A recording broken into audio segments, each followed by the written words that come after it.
இருங்க இருங்க, தாலியே கட்டல நீங்க போட்டீங்க அதானே இப்ப சொல்ல போறீங்க? இது எத்தனை தடவை தான் சொல்ல போறீங்களோ தெரியல. சரி சார், தாலி பிரிச்சு கோக்குற ஃபங்க்ஷன் எப்பன்னு சொல்லுங்க.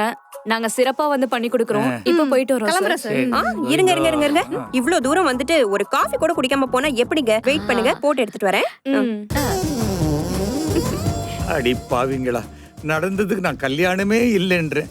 இவ என்னடான்னா தாலி பிரிச்சு கோக்கணுங்கிறா. போற போக்குல வளகாப்பு சீமந்தா இதெல்லாம் பண்ணி பிறக்காத குழந்தைக்கு ஸ்கூல்ல அட்மிஷனே வாங்கிடுவாங்க போல இருக்கு.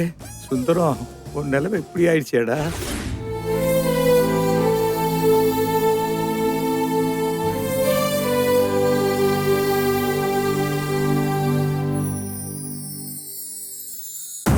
போஸ்டரும் பேப்பரும் பத்தாது, 2 பேரையும் ஜோடியா எங்கேயாவது வெளியே அனுப்பணும். வரேன். அட அட அட அட, இதான்